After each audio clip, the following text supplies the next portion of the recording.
मित्रांनो, बाळूमामा आपल्या भाकणुकीत स्पष्टपणे सांगतात, अनेक देश एकमेकांशी युद्ध करतील. युद्ध खेळण्याची स्पर्धाच लागलं, दुनिया पेटलं. आता जरा आजच्या जगाकडे पहा.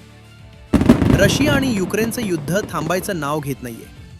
दुसरीकडे इस्रायल आणि हमास हिजबुल्ला यांच्यात भयंकर युद्ध सुरू आहे.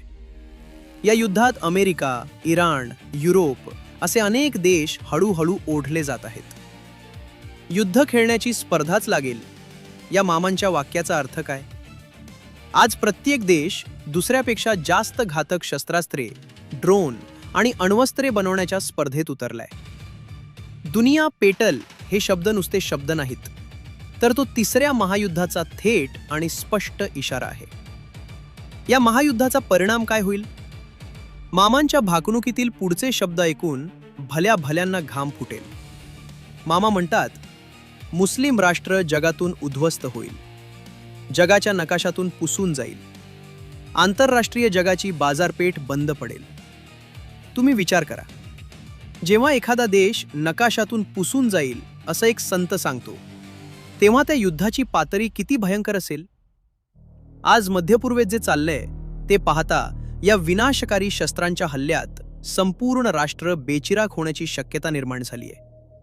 आणि जेव्हा जगात अशी आग लागेल, तेव्हा आंतरराष्ट्रीय बाजारपेठ बंद पडेल.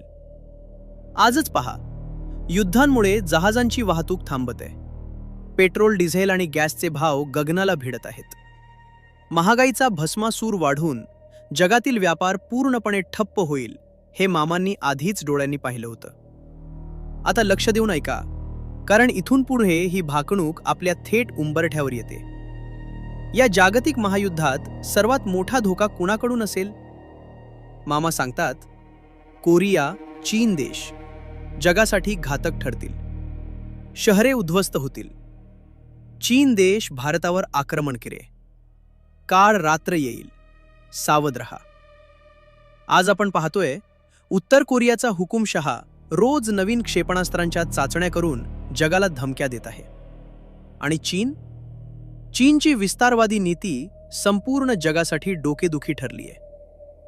तैवानला गिळंकृत करण्यासाठी चीनने समुद्रात युद्धनौकांचा वेढा घातलाय. पण मामांनी भारताला सर्वात मोठा इशारा दिलाय की चीन देश भारतावर आक्रमण करेल.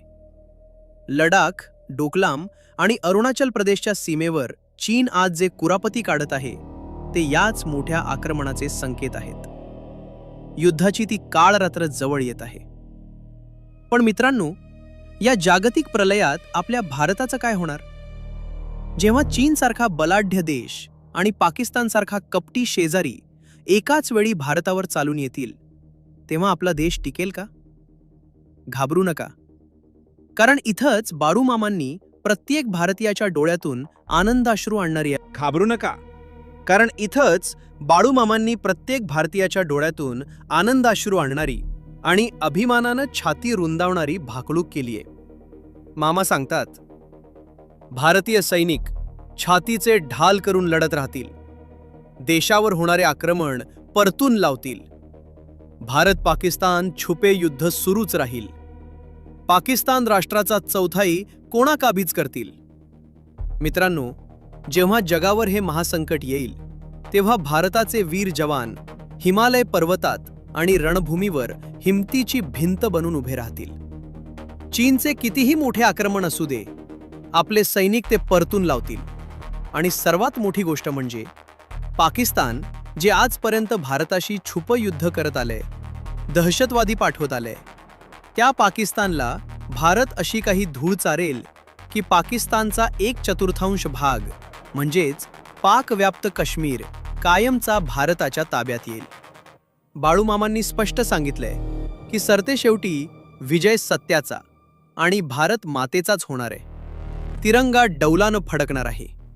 मित्रांनो, बाळूमामांची ही भाकणूक आपल्याला घाबरवण्यासाठी नाही, तर येणाऱ्या संकटाची चाहूल देण्यासाठी आहे.